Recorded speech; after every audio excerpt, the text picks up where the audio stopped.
Votre Excellence, Monsieur le Premier ministre, chef du gouvernement, ministre de la Défense. Dans son tout nouveau costume de Premier ministre, le chef du gouvernement, ministre de la Défense, Ahmed Bakayoko, a reçu ce mardi les charges de sa fonction. Mais avant tout propos, une minute de silence pour honorer la mémoire de son prédécesseur, Amadou Gon Coulibaly. Pour le ministre d'État, secrétaire général de la présidence Patrick Achi, le nouveau Premier ministre doit relever de nombreux défis, dont ceux des élections d'octobre prochain, la mise en œuvre du PND 2020, les luttes engagées contre le terrorisme et la Covid-19. En vue de vous permettre de réussir cette mission, le président de la République a bien voulu maintenir l'ossature du gouvernement, fortement inspiré par votre prédécesseur.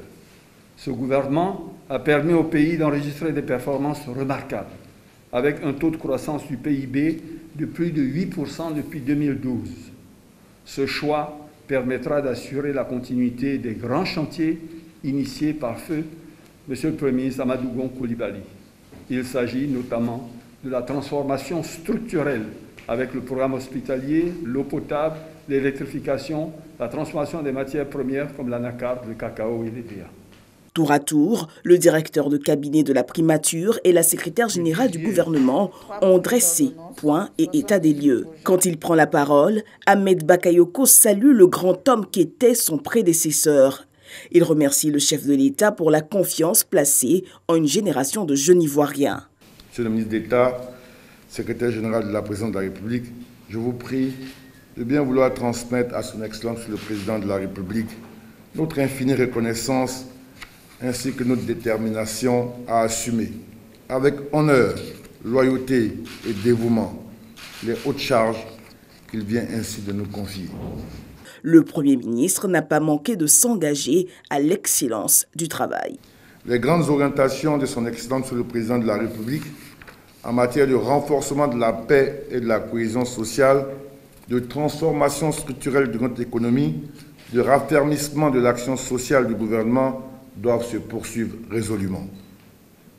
Dans cette perspective, les dossiers urgents et importants qui ont été évoqués ce matin mobiliseront toute notre énergie au cours des prochaines semaines. Je veux parler notamment de la lutte contre la maladie à coronavirus, Covid-19, la poursuite du programme d'action prioritaire du gouvernement, PAP, le suivi des grands dossiers et grands projets structurants, l'exécution du programme économique et financier avec le Fonds monétaire international ainsi que les programmes de développement connexes. Je reste convaincu qu'ensemble, avec l'aide de Dieu, sous la protection et sous l'autorité, la haute autorité du président de la République, nous réussirons.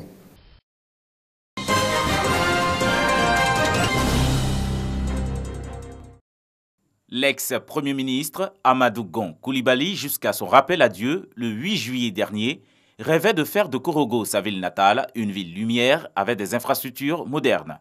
Plusieurs projets de développement y sont donc réalisés depuis la fin de la crise post-électorale pour le bien-être des populations. La voirie présente un nouveau visage. Un point d'honneur est mis sur l'assainissement, la construction d'écoles, l'embellissement de la ville ainsi que la réhabilitation des locaux de toutes les institutions.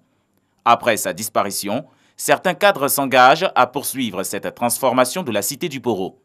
À la sous-préfecture, le nouvel administrateur, Marcelin Deto-Kwasi, décide, lui, de donner un coup de neuf à l'institution qu'il manage. D'où le premier coup de pinceau d'André Ekonon, préfet de région, préfet de département de Korogo. Nous sommes motivés par l'appel du président de la République qui invite chaque Ivoirien à participer dans un élan de civisme et de patriotisme au développement. Cette salle d'archives est dépassée, c'est pourquoi nous avons pris l'engagement de la rénover pour la mettre à la disposition non seulement de mes collaborateurs, mais de la population ivoirienne. Un acte citoyen. Ça, c'est une très bonne initiative. Vraiment, il faut que je remercie.